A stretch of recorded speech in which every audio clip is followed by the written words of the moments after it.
All right, so we got Mr. Cameron George. I know him for what since basically '09, '10.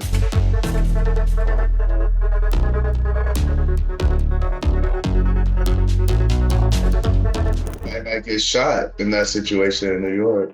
Damn. I'm at a new gym and Is it to get easy? Is it to get access? cost wise, it's ridiculous. It just blows your mind.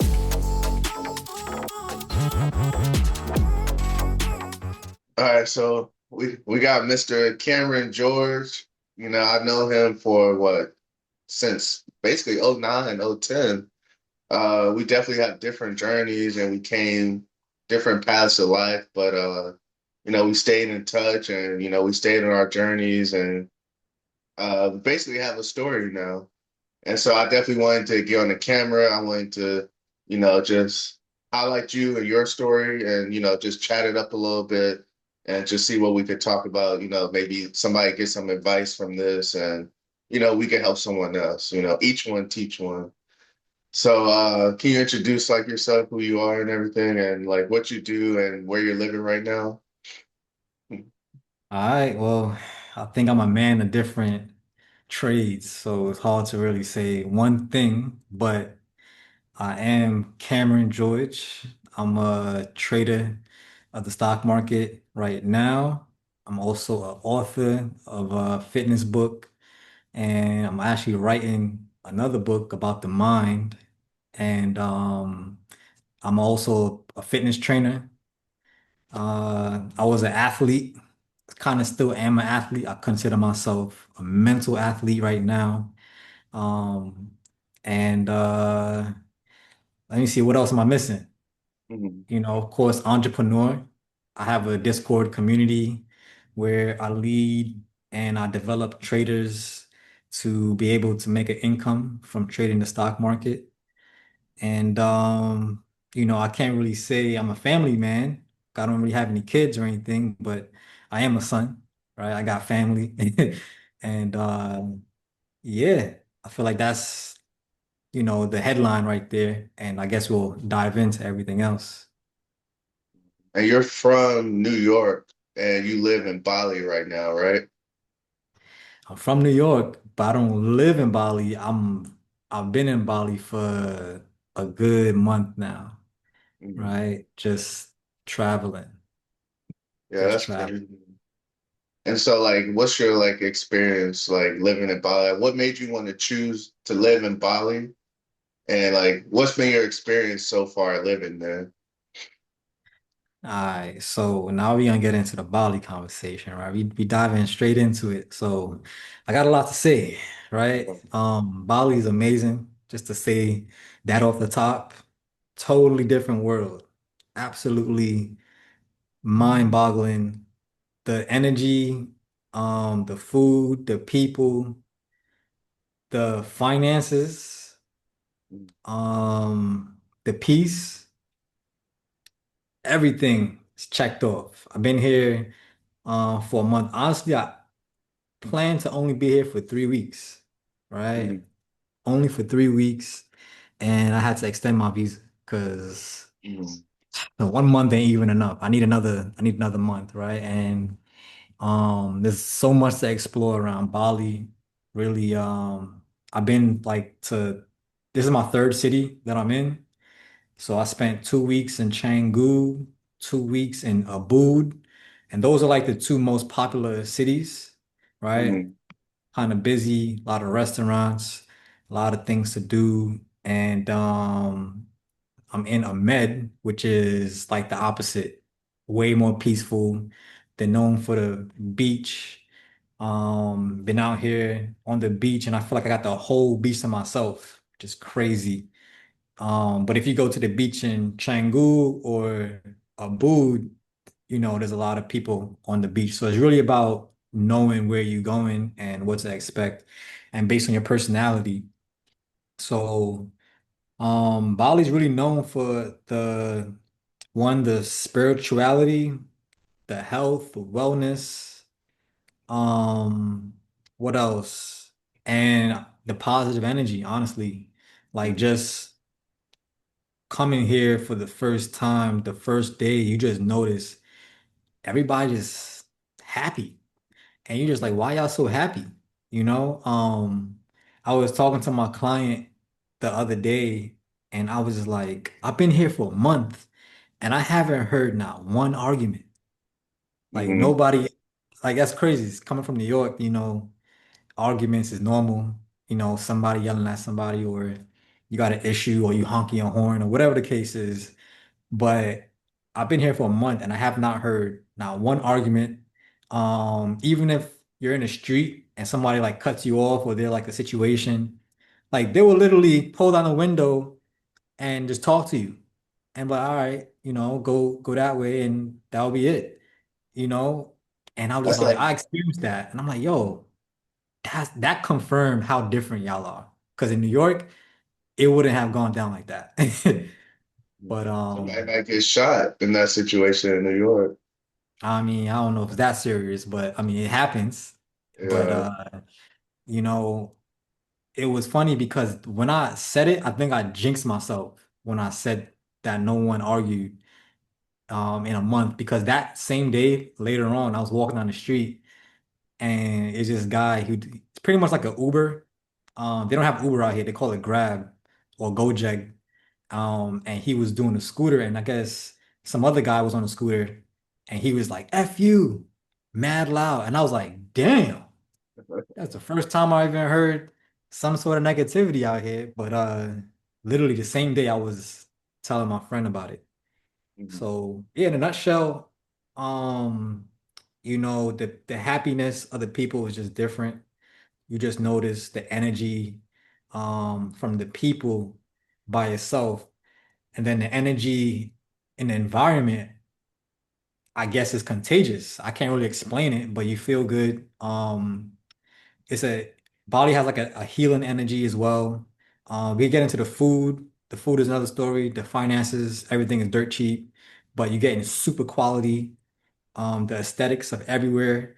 Being a fitness trainer, I'm at a new gym, and this gym is like one of the best gyms I've ever been to. Like the aesthetics, the equipment, the cleanliness. It's crazy. I could talk about it all day. And then we didn't get to the food because that's really what I've been doing this whole time. Just eating out at restaurants, there with my laptop, like, yo, just order me this. Let me get that. Let me You get might this. stay Let there me get all. You that. say you stay there all day sometimes, maybe at the restaurant, right? You can. Eating like a king. Uh, Telling you, man, eating like a king. I would just have a smoothie bowl every day. Dragon fruit, that's a popular fruit out here. Mainly people hear about the acai bowls, but dragon fruit is a popular one to use for smoothie bowls. And I'll have granola on it with fruit toppings and seeds and nuts, pause. And I'll just have like a lunch, like a vegan burger, falafel, rice, vegetables. So that's one thing about Bali. If you plant-based, if you a vegan, you have to visit Bali. You have to. It's like vegan heaven, because anywhere you go, even me from New York, it's hard to find a restaurant that has the right vegan food. And I'm talking about without soy and without all the extra BS or whatever. But really out here they take care of the vegans. Where I'm mhm. at, within walking distance, I could find 5 restaurants that could take care of me, right? And I'm not talking about like just regular food. Like they really put an emphasis on quality. So yeah, man. Definitely it's an experience if you don't want to spend that much money, if you love quality food, quality environments, quality art, like the whole culture is a different thing too. So I watched a video about different people moving to Bali or just visiting Bali, and I heard people's perspectives comparing it to Dubai, right? Like Dubai is the place that, is like the architecture and everything is nice, this and that. But even the I don't know what you call them, the Dubians or whatever it is, but even they say that Dubai doesn't really have a soul to it. Like everything is nice and technologically advanced, but when they come to Bali, they can feel the culture, right? And that's a huge difference that I've seen. I mean, coming from New York, we already got a lot of soul and we got some swag to the city, but Bali really they got the same type of swag in their own way, in a spiritual way. They big on fitness, big on health. There's a lot of healers like meditation and all that type of workshops going on. Like, yeah, if you really need to heal, if you've been through some shit, like most entrepreneurs, Mhm. Bali is the place where you want to come and heal. It's safe. The one thing that I'll notice is there is a lot of solo travelers, specifically women, right? So I know women, they're scared to travel sometimes because of the safety aspect. And man, I'm surprised at how many women is walking around by themselves. Um, Specifically white women. I'm not gonna lie. I'm like a speck out here. European, European white, mostly, right? All over, honestly. Australian, Australia, yeah, because they're close. yeah. I met some guy from Russia yesterday. UK, Mhm. right? And then you got some Americans out here. So yeah, you got a mix of everything. Honestly, Bali is the place to be. Looking at the construction, construction is being done all over. So they know when you see construction going on, they know that this city's in demand. And I if you might need come to back, get buy some land or something. it's an investment the same way how y'all looking at Africa as a big investment. Bali is the same way because Bali's already been a trend, but I think more people are talking about it and more people are waking up to just how good Bali actually is on Mhm, all levels. mhm, And maybe there's something I don't know. I don't know everything about Bali. There's probably some dark shit going on that I don't know, but from what I could see, it's amazing.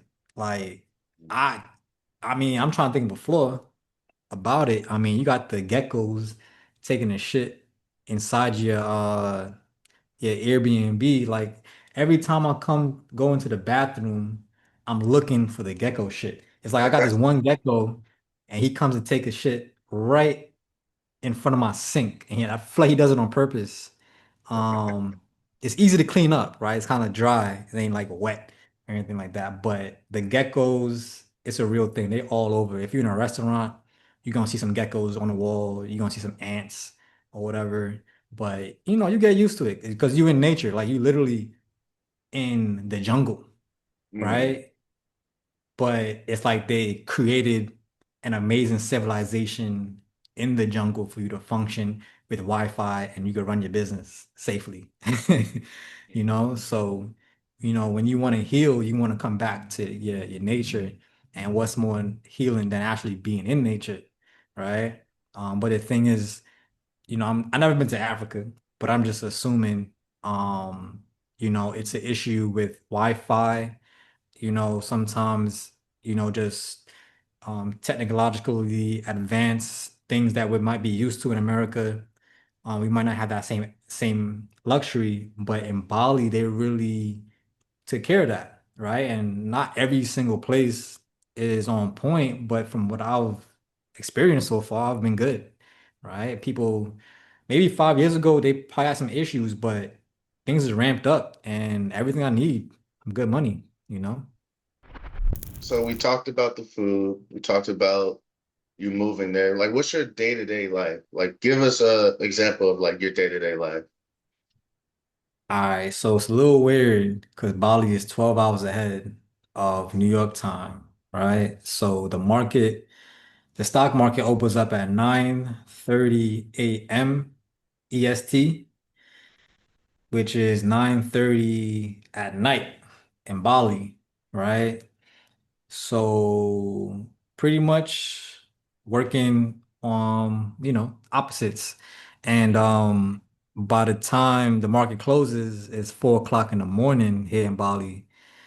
And I like to trade, right? Sometimes I trade all day and I enjoy it. So my first few weeks, I would end up staying up the entire night, and it would just throw my sleep off and everything. But I managed, to just get used to it and everything. But um, let's say I wake up in the morning here at Bali at like 8:30, because I'm probably staying up or whatever, and I'll do my prayers, and maybe an hour later I'll go to eat some breakfast, get a smoothie bowl from a new vegan spot, and bring my laptop and just do some work from the restaurant and just order the whole menu for a couple hours, and then go to the gym in the evening time because I'm an evening guy, right? When it comes to the gym, I don't really like working out first thing in the morning just because I like to use my brain for work, right? When it's fresh in the morning. And I like to use the workout as a reward, you know. Maybe I might have to work on that, because obviously schedule wise, it works out better when you work out first thing in the morning so that you don't miss the workout in case things in your schedule, is off a little bit. But and maybe that's why I have some a little bit more rest days than I intend because I end up missing the gym, because I may be too tired later on and I come with an excuse or whatever. But that definitely doesn't. I sound like a not disciplined person when I say that. But the thing is, you could when you work out hard, like you actually training, you could miss a couple days, right? But if you just kind of lackadaisical doing a little workout, then you really got to make sure you're more consistent. So, after the gym, eat some more food and come back watching YouTube videos and get ready for the market open at 9:30 at night. So, but throughout the day, I'll have one-on-ones. So people will book some one-on-one sessions and I'll just teach them how to trade. Um, I'll also be recording stuff throughout the day, obviously for content, whether I'm on the beach or whether I'm just at a restaurant. Cause you gotta sell yourself, right? You gotta sell the lifestyle. And that's what people really want. I could talk about all the technical stuff with stocks and this and that. Like they don't care about that, most of the time. They want to know, yo, what you eating, right? Like, what's the lifestyle like, right? And then they'll sign up. So it's just so funny how people work. But the day to day, just living. That's what I really do. I just live and I sell my lifestyle. Because before this, I literally didn't have a lifestyle. It was just work, this grind, master my skill, be in a cave. And I had to earn this, and I've done that for years. So when you see me doing this now, it's not like I just, first day at the job and this is how it is. This is the result of just being in a cave and just grinding it out. But I don't think everyone has to do that at this point because there's so many ways to make money, you know, and not have to. You could literally be here in Bali on a $50 a day budget, and that includes your Airbnb, includes your food, travel. What else would you need? Just random stuff like Yeah, I need don't a know, freaking lotion or something, yeah. Mhm. right? Um, How is it to get easy? Is it to get access to like all, like you just said, lotion, nail clippers, like anything you need to get access to that you would normally have easy access to at a convenience store in like New York? How easy is it to get access to those type things? yeah, I could walk down 2 steps to a convenience store right now. They got a what you would call a 7-Eleven, right? It ain't called 7-Eleven, but they have marts out here on every few blocks, pretty much. So very easy to find places, and it depends on where you at. If you're more in the country areas, so like rice fields is a big thing in Bali. So like their main product here in Bali is rice. So they'll put the rice in any products like soap, um, lotion, like scrubs. I'm trying to think what else they put rice in besides the regular food.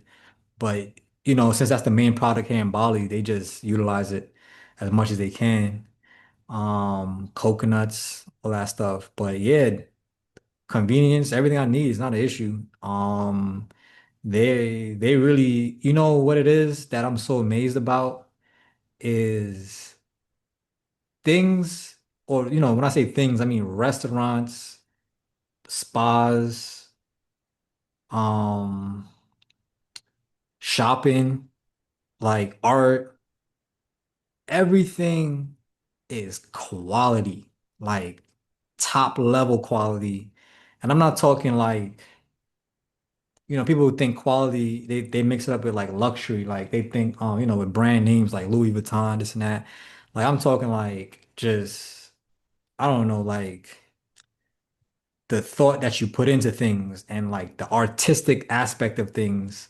When it comes to food, the creativity and obviously the taste and uniqueness of things, it's it's it's really embedded in the culture of Bali where it's normal, right? And that already being a foundation, what amazes me is the saturation of how many places around are just like that. So if you is a street or an area in Ubud, right? And you will see like some nice souvenirs, right? Maybe some wooden stuff they carved out. And you're like, man, this is really nice. And you go down the block and you see this other like souvenir shop and you're like, oh, these are really nice. And then you go down to the other one and you're like, oh, these are really, and it's like, dang, like how many really nice places are there? Like it's hard to choose. And the other aspect is that like it's a lot of like mom and pop businesses. When it comes to the actual locals, they don't make as much money, so they really depend on the tourists a lot. You know, I don't know much about the government and everything, but the people here, they say they don't really have as much money, when you think about the opportunity they get. So, yeah, it's really a hustle. It's a hustle culture. You got a lot of people on the scooters. So scooters is a big thing that they use to get around, right? It's a lot of tight streets sometimes. But it's busy. A lot of people's using scooters and to talk about the cost of how to get around, if I'm in America and I need to go down the road maybe 15 minutes, it's gonna cost you about $1 per minute, like $15, right? In in Ubud or Canggu, like the most popular cities here in Bali, it will cost me $1 for the whole ride. If you want to, if you hopping on the back of a scooter, right? Which is super normal, right? And how, Like how far are these cities from each other? they're like an hour. Um, you know, Ubud, from when I traveled from Ubud, let me start with the first one. Canggu to Ubud was about an hour and a half ish travel, and then from Ubud to Ahmed, that was a little bit longer. It was like 3 hours, like 2 hours and a half, 3 hours. But it really doesn't feel like it because you're seeing so much on the way. You can get you a personal driver. I paid about, let's say like $40 to have a personal driver drive me for like 3 hours, which is nothing, right? If I'm in New York, I'm spending $40 for 40 minutes. So that would have cost me like at least $200 if I'm back in New York, right? To get somebody to drive me somewhere for 3 hours. Um, so cost wise, it's ridiculous. It just blows your mind from everything, from the food and everything else. Trying to see if I'm missing something, but the So like, saturation oh, you said of the saturation. What? yeah, the saturation of quality is what really blows my mind Yeah. because to find a five-star restaurant, it's already like, oh, this food is really nice. Oh, the service is amazing, right? You're seeing that all over Bali. And on top of that, you're paying dirt cheap for it. And I'm like, is this real? Like, this is paradise over here. You know? So a five-star restaurant. I don't think you drink that much, but say if you wanted to order two drinks and have a two meals at a five-star restaurant, sit down with a tip, how much do you think that would run you? Like $30. Oh wow. Yes. And are we talking about steak, like a steakhouse, for example? Or If we're not if talking it's about like, the wigs all that you right, eat. probably like $40 if it's talking $40, that. Yeah. yeah, with drinks. I haven't been ordering drinks, but Uh-huh. I would say yeah. No Yeah. more than 50. Yeah, no more than 50. Okay. And that's the most you're going to spend ever. But that's not what you spend on a day-to-day basis. You probably get by with, I Nah. believe, around $15 a day, probably on food. For me personally, since I order, I'm being like real exact, right? I'm not even gonna exaggerate. Um, yeah, like it would be about after I order my acai bowl and I order like a lunch meal or whatever and a fresh coconut and my latte, it would run me like 12, $14 um for all that, right? And then if I want to order like another meal, which is I'm being fat at that point, you know, it's gonna come up to like $18, maybe 20.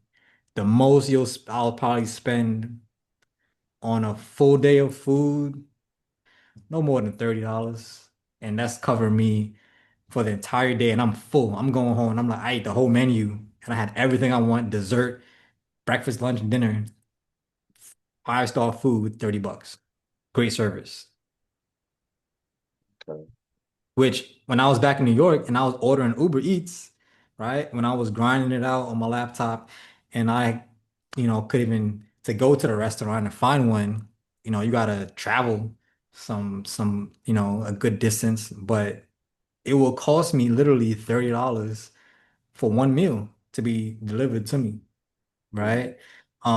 And if they do have the food delivery in Bali, right? So these same spots, you could order your food and they're only gonna charge you like $2, $3, right? To deliver the food. So Uber, they're gonna upcharge you a lot. You gotta really pay for that. So you're not seeing that big of a difference when you choose the food delivery in Bali. So it's crazy. Everything is way, way, way cheaper. So are there any negatives? Like, do you regret anything? And are there any negatives? Like, what's some things that you may wish you had, like Amazon? Or, I mean, we get used to a lot of this stuff in the States. It's not necessarily like we regret not having it. It's just we were already used to it. Once you get used to, the slow paced lifestyle, after a while, it's like you just forget about it. Um, Yeah. I mean, I didn't think about it until you said it, but yeah, and I don't think I haven't tried to order anything since I've been out here, but I would think that Amazon doesn't deliver out here. Maybe I haven't tried, but um maybe the stuff that I'm used to, like shea butter, like raw shea butter, it's been a it's been a hard time for me to find just the cultural stuff. I'm from the Caribbean, so especially in New York, I could find all the natural I guess like African stuff or like Caribbean stuff that I need, but in Bali, it's probably yeah, it's hard to find that type of stuff. I'm really digging. I'm trying to see I mean, what am so I like for missing. example, you said you couldn't find that stuff. Your face looks just fine to me. So that's what I'm saying. It's like I feel like a lot of these things are just like it's stuff is we're used to it, but they're really almost like luxuries. Like when our ancestors didn't need all of that, and they were probably the healthiest out of all of us, and they probably had the best skin out of all of us. The best skincare routine, sweat, you know, Sun, so like I'm saying, we have everything we need. So that's why I love like going overseas and being in places like that because you just realize, you just need a minimum lifestyle. You don't need, all this. And actually being away from Amazon, that it's like you're getting your time, but you're not always looking on Amazon. You're not just like putting your mind, what can I buy? What does Amazon have? This and that. Or you could be more creative, like what can I build out here? What can I create? Like, what can I take these sticks and I can make it myself, or just something like that. I'm sure you probably could meet locals that can build these little devices and things that you might could utilize yourself. right, Like right. instead of a stove, a pan or something, you could probably go put some food over a fire, and, learn how to do that and be more satisfied in the process. For sure. And I mean, now that you got my brain looking for, any cons, I think I'm so optimistic that like I'll probably be in the face of something that some people would normally complain about, and I'm like, ain't nothing wrong with it. Like we grateful for this, I'm grateful for that. Like, I kind of don't see it. But one thing that I did forget to mention is there's mold. So mold is the issue in Bali. Whether it's like maybe the Airbnb that you in, you gotta make sure it's a thing, right? I don't know what's the percentage of like homes that have mold, but you could get sick from Yeah. mold. The water, people they don't recommend I mean, I don't know who's people, but when I was watching YouTube videos and stuff, they were saying, obviously don't drink the tap water, right? But there's mold or bacteria in like the regular water and stuff from what I've heard, right? So that's just some cons that you got to deal with, and then the dirt, right? Dirt roads. I mean, it's concrete roads, but you're gonna see a lot of like pavements that's it's messed up, right? They ain't fixing much stuff. Um, so that's some of the cons, right? You got to deal with some dirt, Mhm. right? It's not the cleanest cities, right? So you got to expect that. Like I'm like comparing it to Dubai. I'm pretty sure I never been to Dubai, but I'm assuming everything is I very think it's funny how advanced. you comparing it to places you've never been. Because you know why? I do a lot of research, Uh-huh. right? I do a lot of research. I watch a lot of YouTube videos, and that's how I ended up coming to do Bali because I know it so well through the videos, right? You could really learn through other people's experiences and just how they, you know, who to trust based on how they talk and like, their credibility and everything. But I'm hearing these people compare Dubai to Bali and Bali to New York and New York to Cali and Cali to this. So yeah, you know. I'm just Yeah. starting my traveling journey, so I don't really got nothing else to compare it to. Yeah, we need to get you out there to Africa and Dubai because definitely some of the stuff you were saying like about Africa is well, that's another conversation. But they're one of the most technological advanced places, but people just don't know that because of what the news been putting out, what we've been growing up seeing about Africa and things like that. But the Earn Your Leisure people and all of them, they're making this huge push over there right now. And Well, one reason why I said that is because I have a client from Nigeria and mhm, I was trying to connect with him on Zoom and he's telling me like, yo, the Wi-Fi out here isn't good, and da da da da. So that was like a real life experience from someone who's living there. That's why I said it. But I'm pretty sure, yeah, you got a lot of areas that's getting better and better. But like I said, I don't know nothing because you know, I ain't been there. and I always tell people it depends on the different levels of money gives you different access, to different things. So we're bringing American money over there. It's different than a local who's just trying to make his way up, which is why he joined your class. But I guess Mm, at the end of the day, Wi-Fi is still Wi-Fi. I guess, if no matter how much money you have, if you're using the same Wi-Fi, it is what it is. hmm. All right. So let's switch it a little bit. So like how do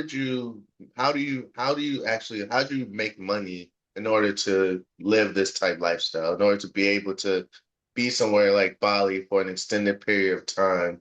Because a lot of people want to travel, a lot of people want to be digital nomads, move overseas, but they need a way to make income. So like what was your process with that? I know you were like working a job at first, and you had a mindset shift, and then like you mentioned you're grinding, in the basement for a few years. So like how did that whole process turn out? So I got several sources of income. One being my Discord community. So people pay a membership to be part of my trading community where I call out my trades. I provide trade alerts. So I'll tell you when to buy, when to sell. I'll let you know what stocks to look at every day.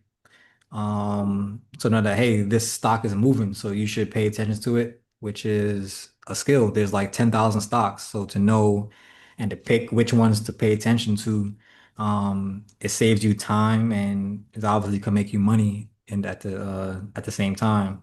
Um, I also call out I analyze the market for people throughout the day.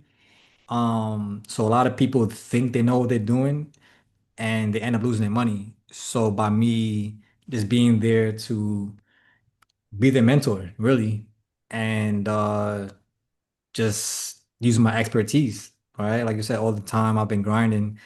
I put together a system that's profitable, and it's amazing. I could talk about it all day, but really, that's what people come to my community for.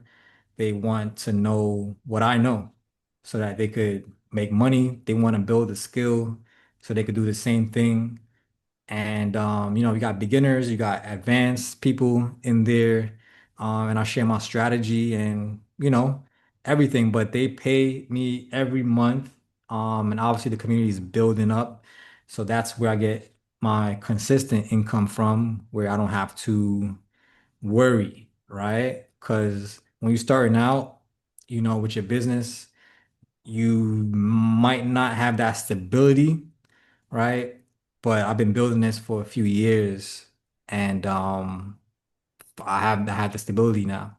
So that's where the stable income, one of the stable incomes come from.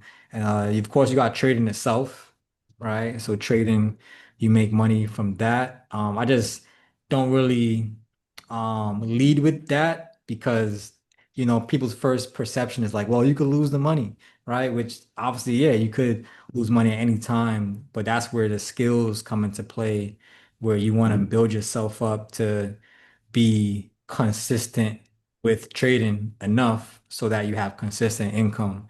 So income from the trading is the second source of income.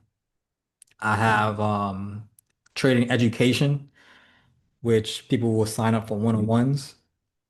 I'll host classes, mastermind. So I'm doing a 6 week mastermind right now that I gotta wake up for in the morning. I do 2 classes a week, and it's more of a personal group setting where we learn how to trade the market using my system. So through those are like three separate sources of income within the same field of stock market trading, right? So just knowing that I have separate sources also gives me that stability. I don't gotta worry. And I enjoy it. I enjoy it. And I enjoy every aspect of it, from the trading, from the teaching, from the being part of the community, from leading the community. Um, yeah, it's fun. And a fourth income, which I put on the back burner a little bit, is um, my fitness training. So I create personal plans, whether it's a workout, whether it's a meal plan. Um, people will pay me to help them, reach their goals in the fitness and wellness.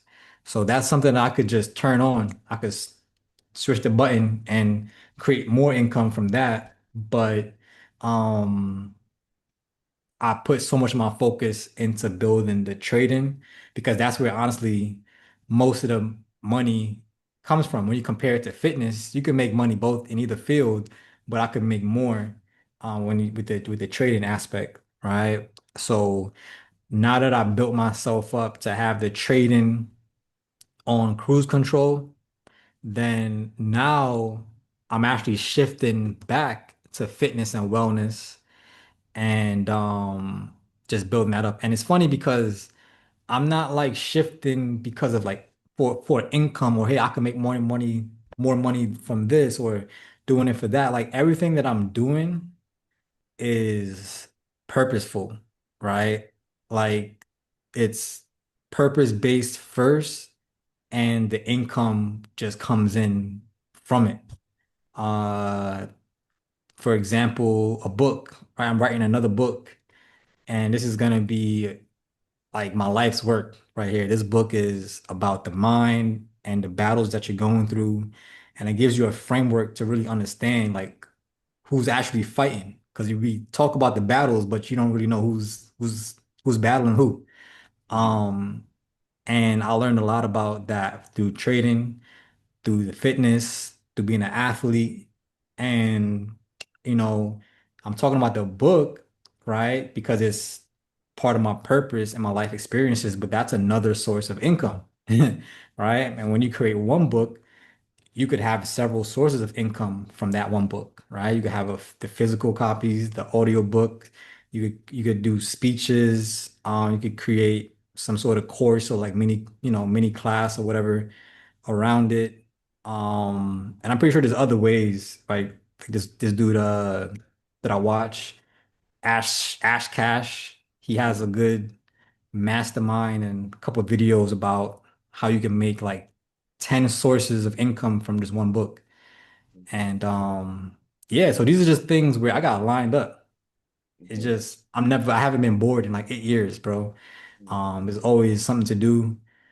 Um, and right now I'm creating a course for my trading because the clientele is picking up more than I can handle. So just having a pre-recorded course where I don't have to be there to teach them is gonna want to help them get what they need, but also help me make even more income um passively. There's actually a lot of platforms out now where you can easily create your own classes like that. And they have like some AI stuff too that can help with that as well.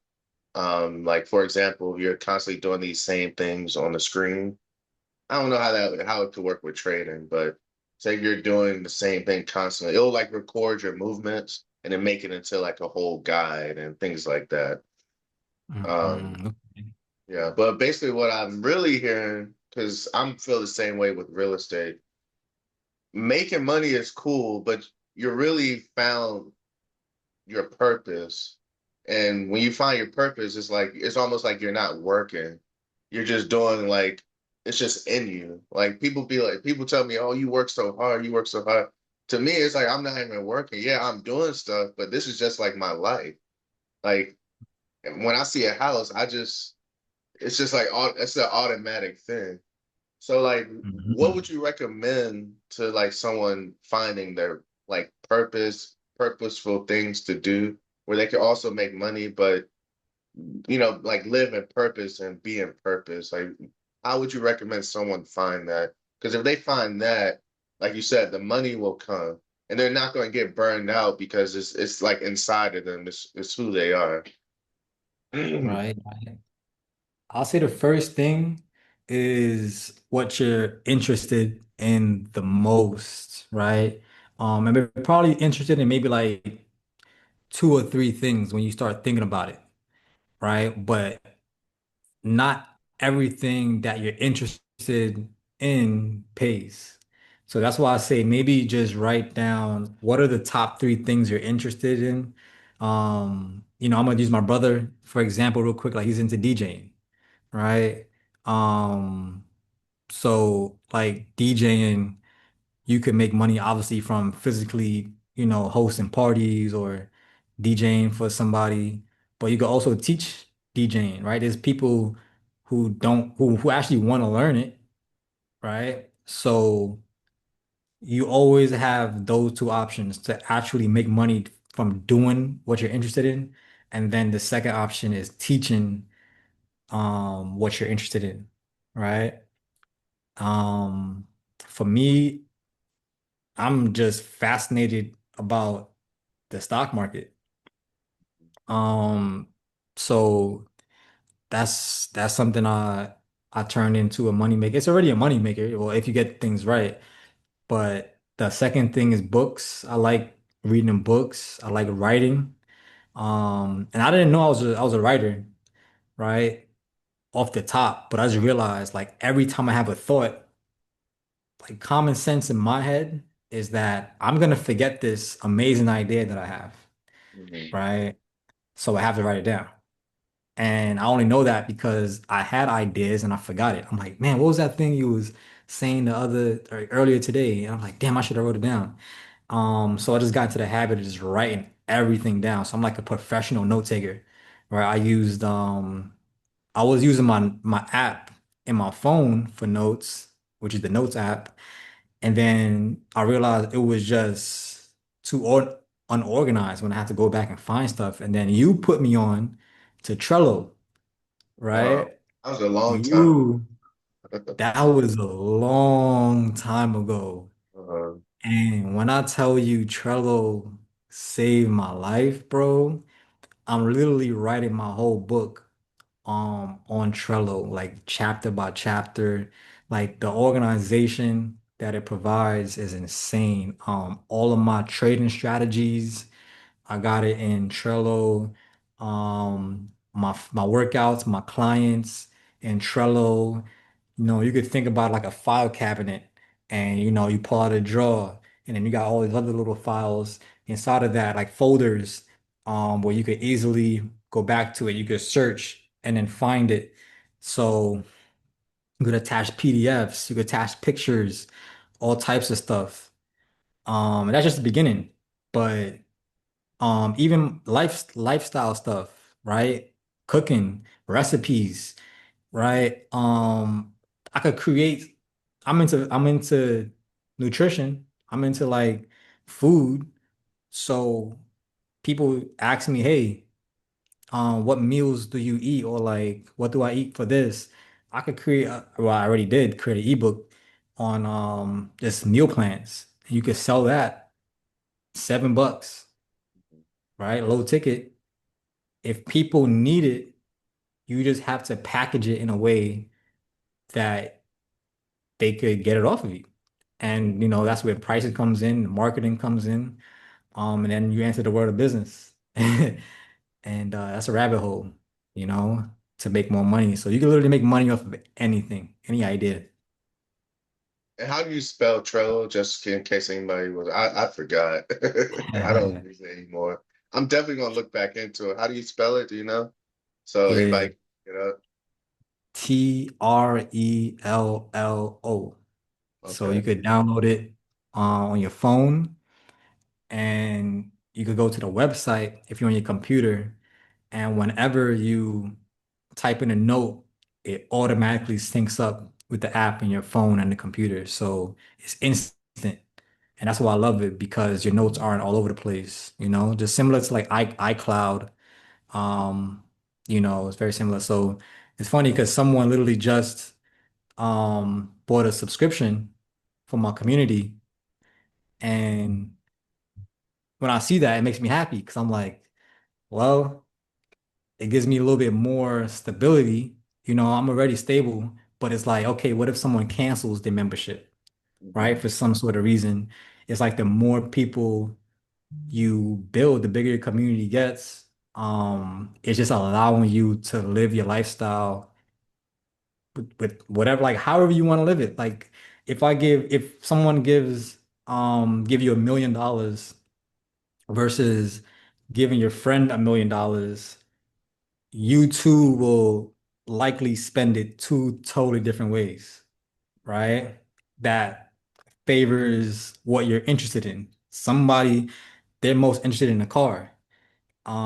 They interested in a house and they want to stay in their town and they just want stability and they want to go out with their girl and they just want to stay there, perfectly fine, right? They might want to open up a business and just, storefront, whatever. Cool. While someone else, they don't really want to stay there. They don't really care about the car and all that stuff. They just want to travel. They want to explore different places. And then somebody, they're perfectly fine where they're at, and they just want to invest that $1 million. So they're trying to figure out, okay, what investments should I make? So, yeah, like the way I think about money now is um totally different when you realize like it's not about how much money you make, but what you're doing with the money and your lifestyle. Because you could get some money and live a good lifestyle for a few months, but then your money might run out, right? So it comes down to how are you also managing your money so that it could continue to bring you money, so that you continue to live that lifestyle. So that's where a lot of strategies come into play with business and investments and everything. I'm gonna have to start taking notes when you're talking. We covered like so much stuff. There's so much I wanted to get on, and I'm forgetting now. I'm telling Um, you, man. yeah. So originally we were speaking about things that you're interested in. And what if like the things that people are interested in don't make money? Like what if it's not something that they can make money with?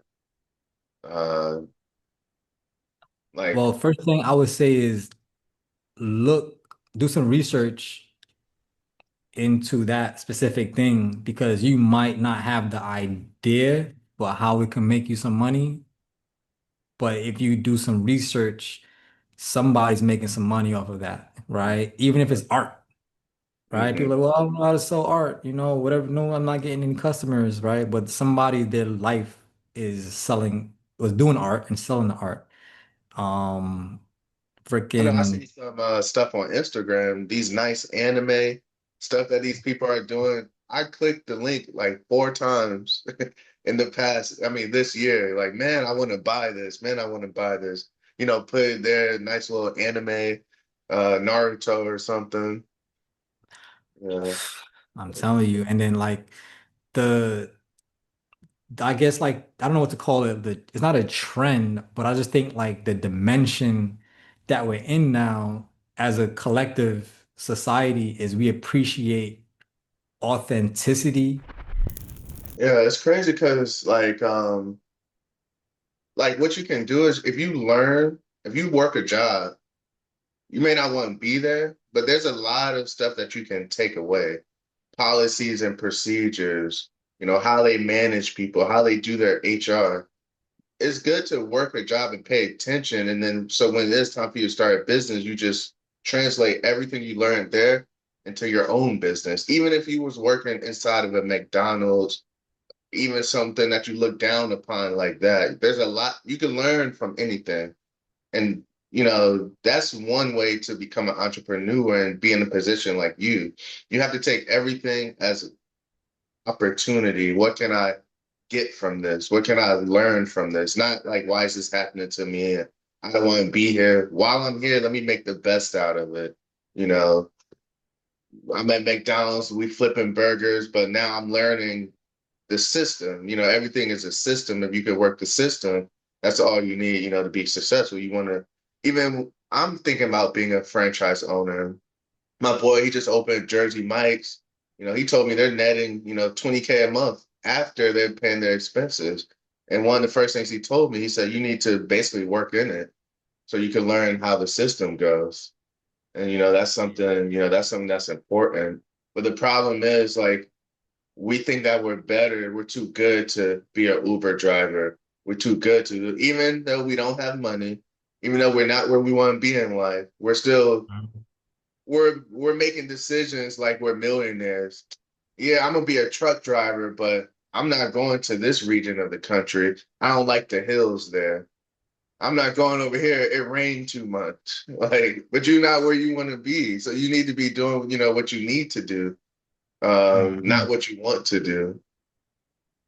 Yeah, I mean, that's a loaded conversation because I think when you think about it, like, from the business aspect, we get paid for improving people's lives, Hmm. right? And that could be in a number of ways. So if these same people are complaining about certain things, then you technically have an opinion on something, whether you like it or whether you don't like it, but that goes into the pool of improving something. And Hmm. you could create based on your opinion. Hmm. So you got all these opinions, which is ideas floating around. You could pick any one of those and make money off of it. It Hmm. just takes a little bit of creativity, planning, and courage, and then execution. Hmm. Yeah. So like some stuff that's helped me kind of like, because you have to stay on track as well. It's hard you want to start a business, you're probably going to be working a job and starting a business at the same time. So how do you manage both in the beginning when you're doing that? How do you manage sleep schedule, making things a priority? One thing you was mentioned on that I wanted to talk about was if something isn't leading you to your goal, then you need to really eliminate it. And one way to help, what I love doing is fasting. I know you fast too. And like I notice when I'm fasting, the only things I'm thinking about and care about and focus on are only the things that's leading me to like where I want to be in life. I notice every time I fast, I don't even look at a woman. I don't even text a woman. Um, I'm not even looking at bad food, spending my money on frivolous things. Everything that I want to do and lead me towards fasting, like helps me go in that direction. So like, and you also like surrounding yourself with the right people and having right conversation. Whenever you and me talk, whenever me and my friends talk, we might talk about like some BS for like 5 minutes, but 90% of our conversation is basically our goals, how we're going to advance in life, what we're working on, where we're trying to go, um, like how we feel mentally, did we go to the gym, things like that. Yeah, I think Um, we know what goes into being your best self. And maybe we didn't know that maybe years ago, but in the pursuit of trying to be our best selves, we just naturally started that conversation with each other. So certain things you've been going through, I fed off of, and certain things I was going through, you fed off of, and then we just accelerate that process, until the point until we reached the point where we actually did the things, right? And when you start doing the things, it's never gonna go how you think it's gonna go, right? You're gonna run into some mishaps. So like if you trying to get your best body ever, then you're gonna realize, man, there's gonna be some days you don't actually feel like going to the gym. There's going to be some times where you don't hit your protein goals for the day. So, okay, well, what can I eat for more protein? So, maybe you started your business, but you're not getting any customers. So that's a conversation of how can I get more leads? Okay, well, now you got more leads, but you're not closing the clients. So, okay, the conversation is, okay, how can I close more? So when you think about lifestyle, there's different aspects of it that connect to each other to improve the whole lifestyle and then to keep the lifestyle going over time. And so that's where, having the right people around you that has that same mindset because, I love my brothers, right? Like my real brothers, but honestly, they don't have the same business mindset that I have. It's more of a fun. It's a fun mindset. Like, hey, what are we doing for fun? Let's travel. I want to travel, but where are you getting this money to travel from? Right? And that's where the business conversation comes in. Like, we both want the same things, but I'm seeing it in the realistic aspect where, okay, I want to do this, but I need money to do it. Where some other people, they're like, yeah, I want to do this. And that's that. You know? And then they're like, okay, well, one day or someday. But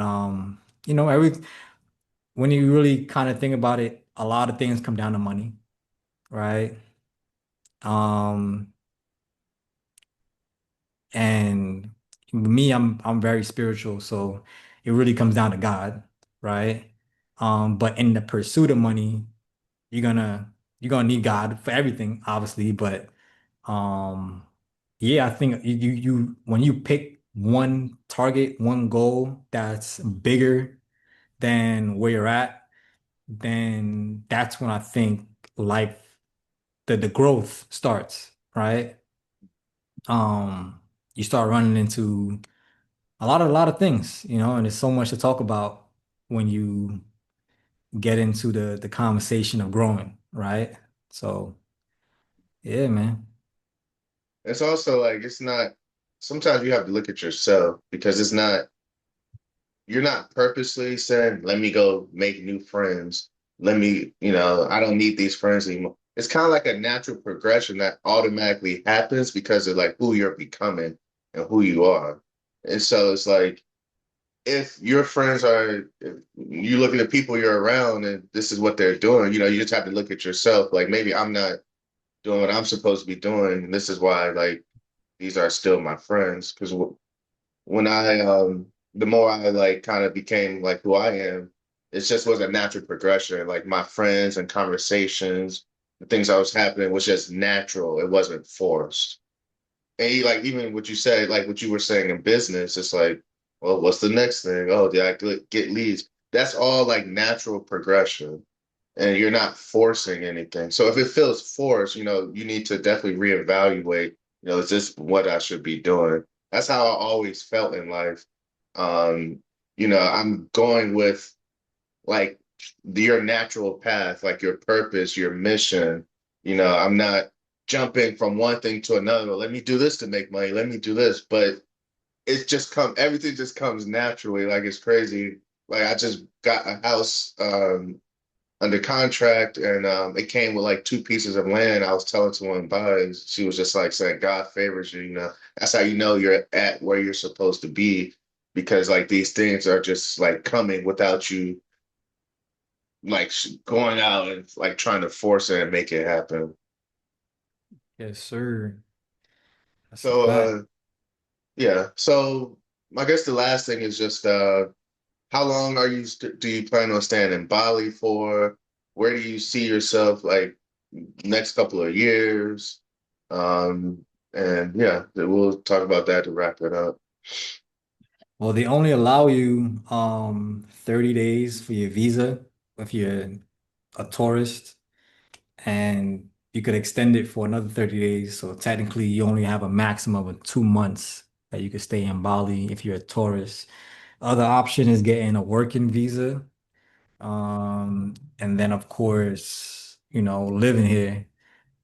But I heard that you got to give up your American citizenship if you do want to live in Bali. I don't think you could do two at the same time. I got to look into that, but I plan on, maximizing my visa extension, so 2 months total time being here. Um, and in terms of what I want to do here, just the things I enjoy, fitness, go to all the gyms, continue hitting up all the best vegan spots because, you go on YouTube and they'll tell you like, hey, check out this vegan spot. This is how we ate. This is how we ate these restaurants. And I'm looking at what they posted and I'm like, okay, that's cool.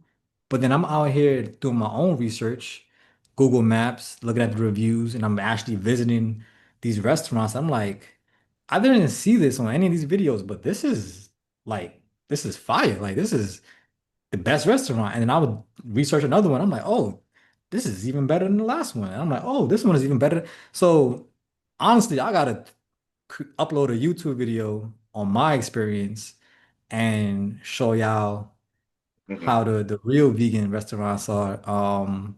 The fitness, the gyms I've been to before, Canggu, it was decent. It was a nice one. It was nice, a little expensive. The second one in Ubud, it was eh, still cheap. But the one I just got to here in the new city, top of the line, best I've ever seen. And I'm coming from being a personal trainer at Equinox, right across the street from the New York Stock Exchange at Wall Street. So luxury gym. This gym is small, but the quality, the lighting, the machines, the equipment, the outdoor space, man, everything top notch. So that's what I'm enjoying here, the fitness, the vegan food, the beach. Honestly, haven't even hopped in the water. I just been playing around with my feet, So um I got a lot to do. They got snorkeling, diving, like so much people like they're trying to stop me, like, hey, you want to do some snorkeling, this and that. Mhm. Hey, you want to go to this waterfall? Hey, you want to do um jewelry making, like they make stuff from silver. You could do tea testing, like different like natural teas. And when I tell you it's endless with the amount of experiences you have in Bali, and that's why I say you need at least a month, at least a month, to like be satisfied because you're gonna be planning your second trip, if you only here for like a week, 2 weeks, and what do I see myself in the next 5 years? I don't really think, I don't know, I don't know if I could say I really thought that far. Um, I don't think about the time, but I definitely see myself with a mansion, a couple supercars. Um, I don't know, I'm just talking, but just being rich, right? Like not rich, but like wealthy, just having, you know what it is? That's a whole nother conversation, like generational wealth. Like, I just want to touch on that real quick because people say generational wealth a lot in terms of building an amount of wealth. And I'll just throw out a situation. Let's say you have some grandkids and they spend all the money, they blow it, and don't got no way they don't know how to make it back. So, how good is all that money that you made that you're considering generational wealth for your families and the next generation, next generation? It really don't mean shit, right? Because one generation could just mess the whole thing up, right? So true generational wealth, in my opinion, and then as I'm still learning, is the values that you instill in your family to be passed down, the systems you put in place to be self-sufficient, so that they could be um, able to live how they Yeah. want to, Hmm. right? So they don't have to get the regular job. They have a choice. That's part of the generational wealth.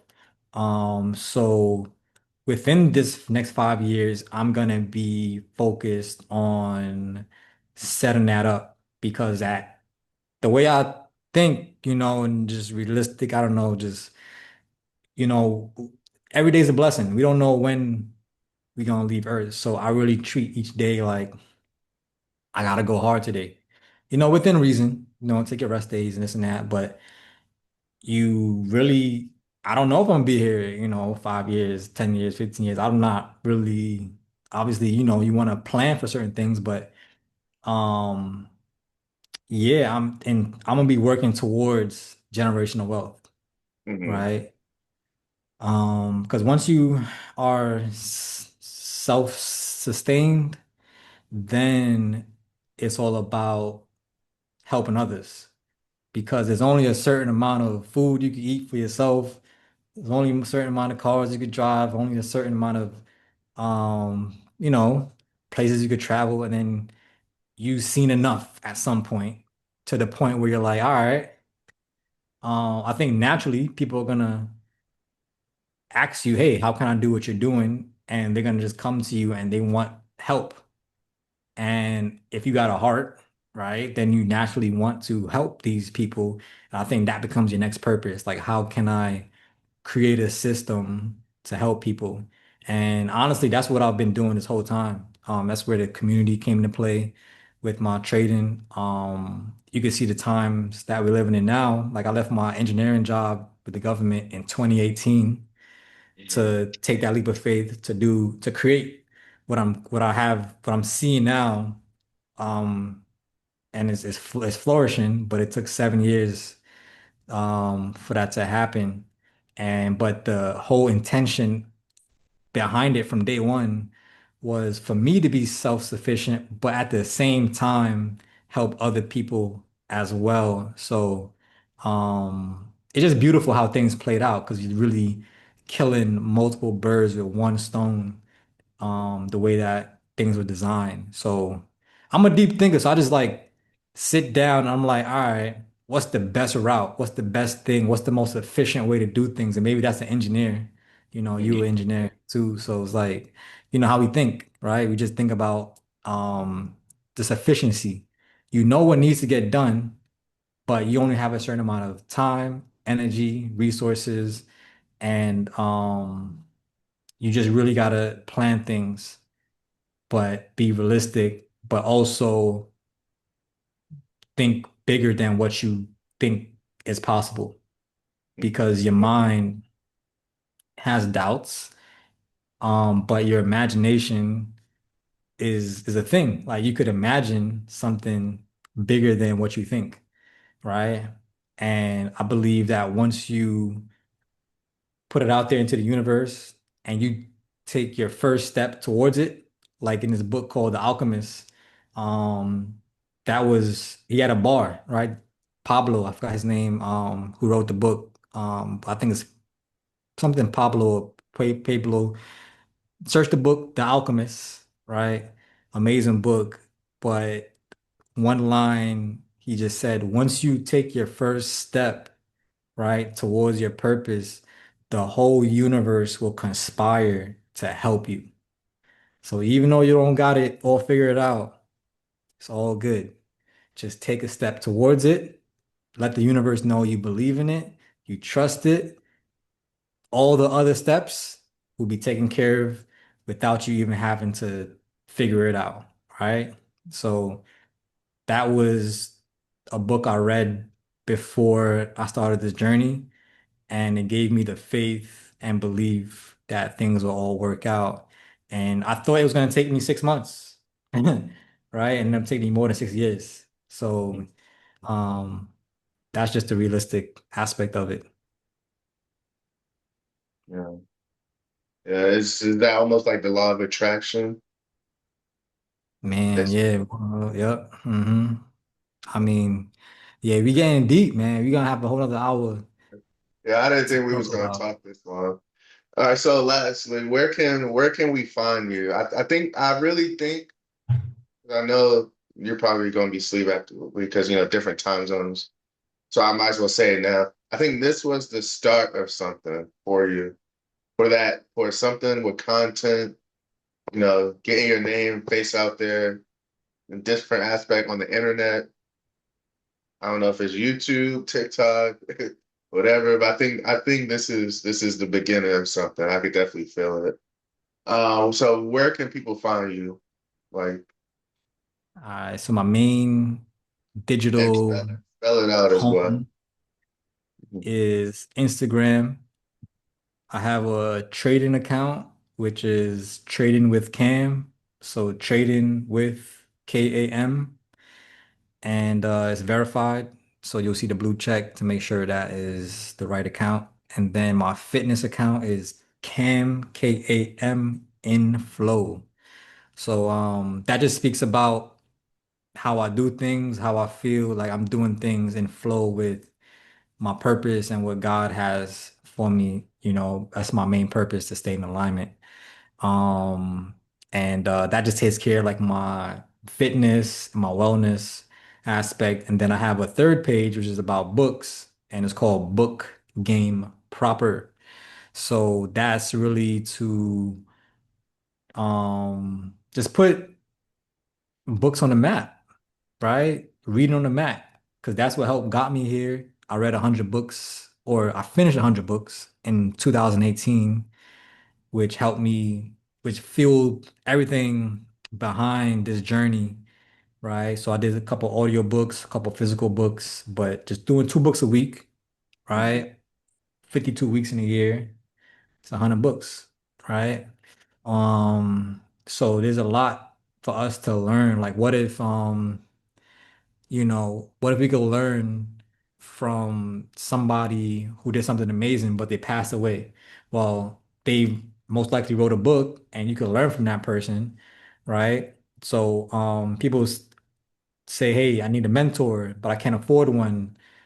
You don't necessarily need the person in front of you. You just need their ideas. You just need their system of how they thought.